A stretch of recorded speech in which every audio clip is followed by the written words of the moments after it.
Hello friends, welcome back to English with Asha ma'am. मेरी कोशिश रहती है कि रोज़ आपके लिए कुछ नया कंटेंट स्टोरीज़ की फॉर्म में या पैराग्राफ फॉर्म में लेकर आऊँ, जिसके ज़रिए आप अच्छी वोकेबलरी सीखें, साथ ही में ग्रामर भी सीखें। और आपकी तरफ से भी अगर आपको पसंद आती हैं स्टोरीज़ तो दिल खोल के लाइक्स और शेयर कीजिएगा, ठीक है। तो आइए शुरू करते हैं। आज की स्टोरी है ब्रेकिंग चेन्स।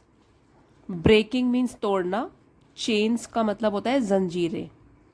जंजीरें तोड़ना। किसने कौन सी जंजीर तोड़ी है, ये स्टोरी के जरिए हम सीखेंगे। Ankit's struggle story is one of resilience and determination. Determination.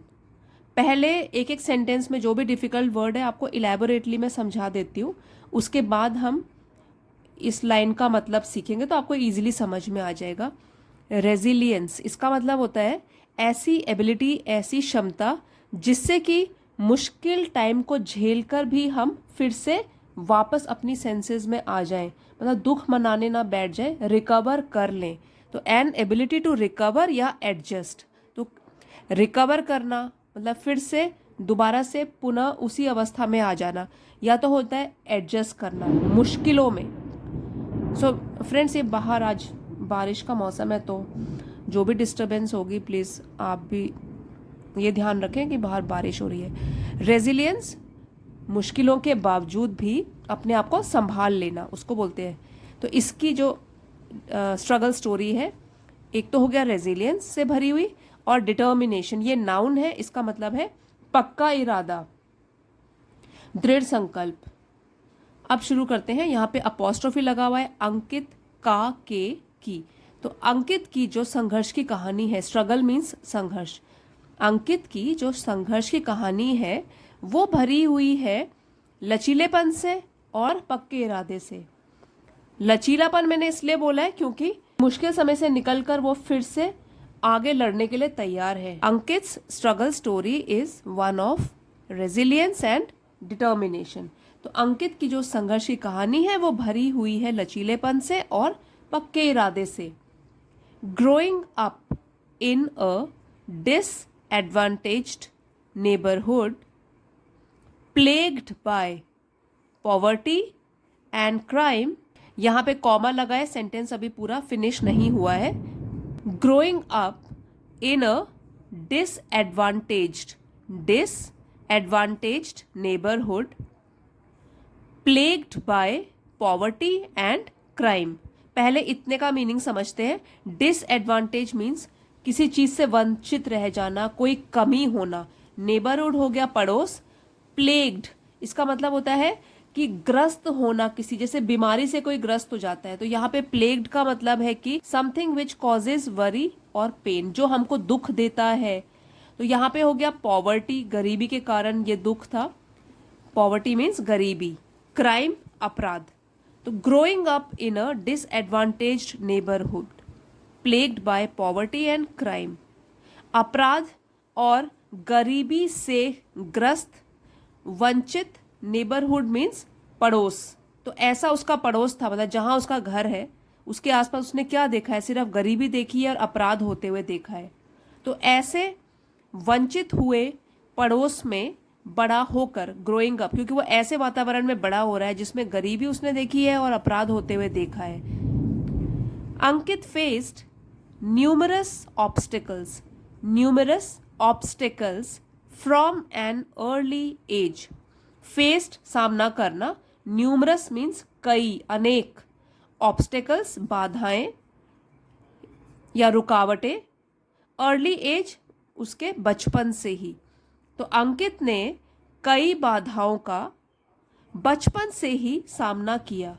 उसकी जिंदगी किससे भरी हुई है, एक तो बहुत सारे कष्ट हैं, उसमें काफ़ी मुसीबतों का सामना करना पड़ता है, साथ ही में जो उसका आसपास का वातावरण है उसमें उसने गरीबी देखी है, अपराध होते हुए देखा है।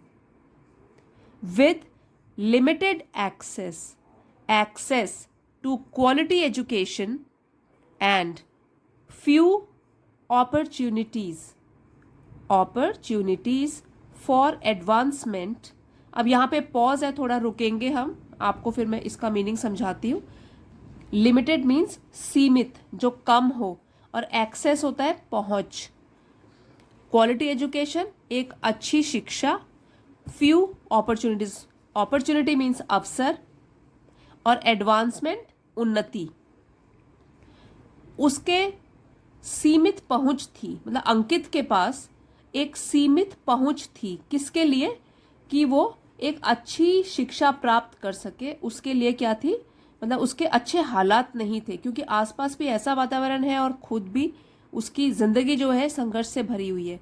एंड फ्यू अपॉर्चुनिटीज, ये आपको बताया था अवसर। इसके आगे देखिए फ्यू लगा हुआ है। फ्यू में भी अगर अ फ्यू, द फ्यू, उसका अलग मीनिंग हो जाता है। यहाँ पे सिर्फ फ्यू है तो आर्टिकल्स नहीं लगे हैं इसके आगे, तो इसका मतलब हो जाता है कि लगभग न के बराबर। अगर अकेला फ्यू आता है तो मीनिंग क्या हो जाएगा? Negative, almost nothing. तो कैसे अवसर? लगभग न के बराबर अवसर उन्नति के लिए। The odds seemed stacked against him. Odds means मुश्किलें, सीम्ड प्रतीत होते थे, स्टैक्ड भरे हुए, जैसे स्टैक होता है ढेर लगा लेना, तो यहाँ पे यही होगी इकट्ठा हो रखे हों, जैसे कि सारी की सारी मुश्किलें। अगेंस्ट उसके विपरीत। तो जो मुश्किलें थी वो ऐसे प्रतीत होती थी कि सब के सब उसके खिलाफ खड़ी हो गई हैं। पूरी लाइन का मतलब अब समझते हैं। With limited access to quality education and few opportunities for advancement, the odds seemed stacked against him. अंकित के पास जो सीमित पहुंच थी एक अच्छी शिक्षा प्राप्त करने के लिए, और न के बराबर अवसर थे उन्नति के लिए, तो ऐसा प्रतीत होता था जैसे कि सारी की सारी मुश्किलों ने प्लान बनाया होगा कि वो उसके खिलाफ खड़ी हो जाएंगी। उसकी लाइफ जो है पूरी परेशानियों से भरी है। लेकिन इतना तो हमने ये पढ़ा कि उसकी लाइफ में क्या परेशानियां हैं, फिर भी हम ये जानते हैं कि वो कैसा है, एक रेजिलिएंट बच्चा है, डिटर्मिन्ड बच्चा है। तो देखते हैं आगे वो किस तरीके से इन्हीं मुश्किल हालात से गुजर के क्या करता है कहानी में। However, rather than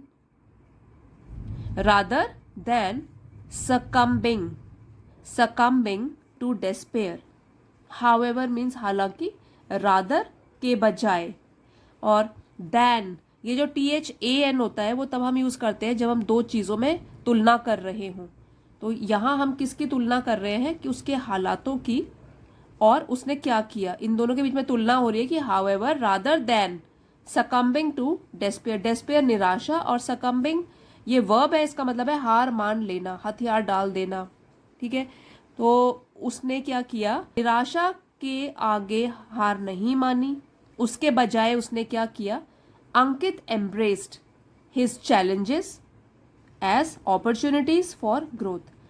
embrace means अपनाना या स्वीकार करना, चैलेंजेस चुनौतियां, अपॉर्चुनिटी अवसर, और ग्रोथ हो गया विकास। अंकित के सामने जो भी चैलेंजेस थे, जो भी चुनौतियां थी, उसको उसने क्या समझा कि यही, मैं इनसे हारूंगा नहीं, मैं बल्कि इनको यूज करूंगा एक अवसर के तौर पर। मैं इनको यूज करूंगा अवसरों के तौर पर, कि मुझे कोई अपॉर्चुनिटी मिली है, कोई अवसर मिला है आगे बढ़ने का, ग्रो करने का। तो उसने जो भी उसकी मुश्किलें थी, मुश्किल हालात थे, उसको अपना लिया, स्वीकार कर लिया कि ये तो अब मुझे झेलना तो है ही, लेकिन इससे बाहर भी मैं जरूर उबर के आऊंगा। He worked tirelessly. टायर का मतलब होता है थक जाना, टायरलेसली बिना थके हुए। ही वर्कड, उसने काम किया बिना थके हुए। Juggling multiple jobs while attending school. अब जगलिंग, जैसे आपने सर्कस में देखा होगा, कई सारी बॉल्स उठा के, जैसे जो जोकर होता है वो कई दो से ज़्यादा बॉल्स को उछालता है और जगल करता है, उसको बोलते हैं जगलिंग, मतलब कई काम इकट्ठे संभालना। यहाँ पे मल्टीपल हो गया कई, और जॉब्स हो गया काम। तो उसने भी क्या किया? जगल किया, मीन्स अच्छे से संभाला कई कामों को। अब उसमें क्या है, वो स्कूल जाता है, जैसे while attending school. Attending school means school जाते हुए, अटेंड करते हुए भी उसने अपने कई कामों को इकट्ठे अच्छी तरीके से संभाला। जैसे स्कूल जाता है, घर में आके पढ़ाई करता होगा और आगे उन्नति करने के लिए भी प्रयास करता रहता होगा, तो उसने अच्छी तरीके से बिना थके हुए ये सारे काम इकट्ठे संभाले। Determined to create a better future for himself. Determine means दृढ़ निश्चयी बनकर, पक्का इरादा करके, ये एडजेक्टिव है। टू क्रिएट बनाने के लिए, बेटर बेहतर, फ्यूचर भविष्य, फॉर हिमसेल्फ खुद के लिए।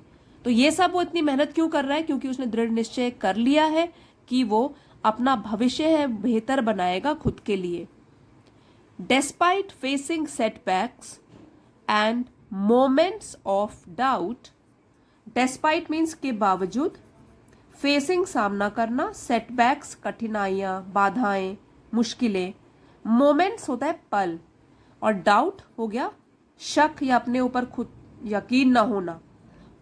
Despite facing setbacks and moments of doubt, तो अपने सेल्फ डाउट या खुद पर शक करने के पल से लेकर कई बाधाओं का सामना करने के बावजूद भी Ankit remained steadfast in his pursuit of success.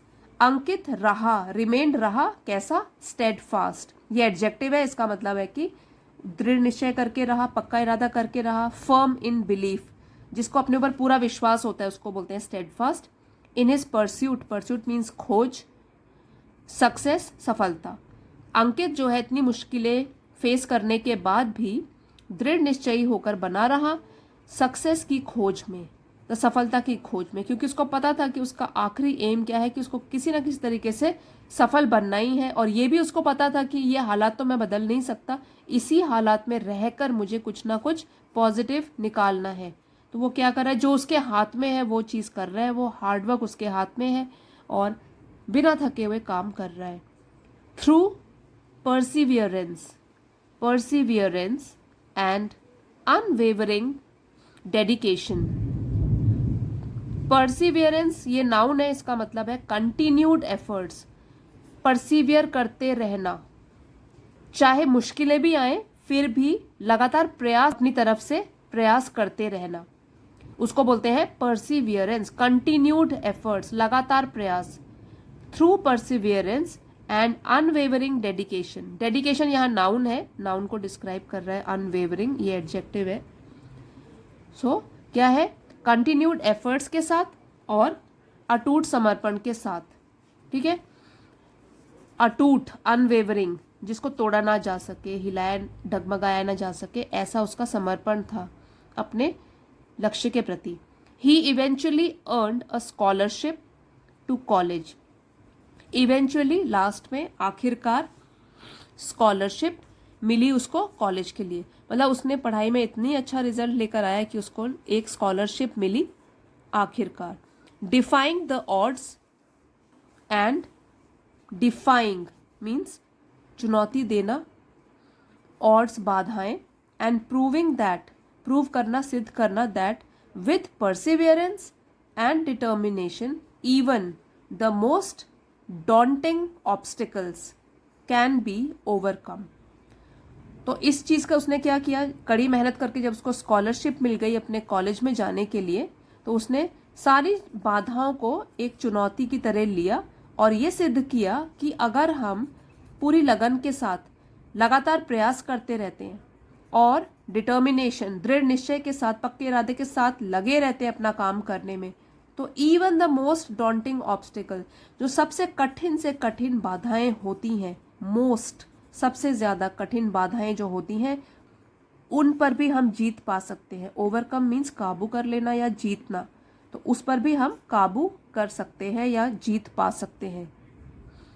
Ankit story serves as an inspiration to others facing adversity. Ankit की जो ये कहानी है, ये कार्य करती है एक इंस्पिरेशन, प्रेरणा के रूप में, टू अदर्स, दूसरों के लिए, जो कि फेसिंग एडवर्सिटी, जो कि मुसीबतें फेस कर रहे हैं, मुसीबतों का सामना कर रहे हैं। डेमोन्स्ट्रेटिंग, प्रदर्शन करती है या बताती है, लोगों के सामने लेकर आती है, the transformative power of resilience and hard work. और लोगों के सामने क्या लेकर आती है? ट्रांसफॉर्मेटिव, परिवर्तनकारी। कि ट्रांसफॉर्म हो सकता है। पावर, ट्रांसफॉर्मेटिव पावर, परिवर्तनकारी जो शक्ति है, किसमें है ये शक्ति? रेजिलियंस में और हार्डवर्क में। अगर हम मुश्किल टाइम से गुजरते हुए भी उससे समझौता कर लेते हैं और लगातार प्रयास करते रहते हैं और हार्डवर्क, कड़ी मेहनत करते रहते हैं, तो हमको आगे बढ़ने से या अपने लक्ष्य को पाने से कोई भी नहीं रोक सकता। अंकित की जो ये कहानी है वो एक प्रेरणा की तरह कार्य करती है उन लोगों के लिए जो कि मुसीबतें झेल रहे हैं, और ये दिखाती है कि लचीलेपन में और कड़ी मेहनत में कितनी शक्ति है जो कि बदलाव लेकर आ सकती है किसी की भी ज़िंदगी में। फ्रेंड्स, अगर आप इसको रिवाइज करना चाहते हो तो 2 डेज़ के बाद मैं अपने टेलीग्राम चैनल पे ये PDF पोस्ट कर दूंगी। इंग्लिश विद आशा मैम नाम से मेरा टेलीग्राम चैनल है, और ये वाली पूरी स्टोरी पढ़ के आप 30 न्यू वर्ड सीखे हैं और साथ ही में ग्रामर भी। सो फ्रेंड्स, अगर स्टोरी पसंद आई है तो प्लीज़ लाइक और शेयर ज़रूर करना, क्योंकि आपके लाइक्स से, आपके कमेंट्स पढ़ के मुझे भी मोटिवेशन मिलता है आगे और भी अच्छे वीडियोस बनाने का। अगर आप चैनल पे नए हैं तो इसे सब्सक्राइब भी कर लीजिए। Thank you for watching. अगले वीडियो में मिलते हैं किसी नई कहानी के साथ।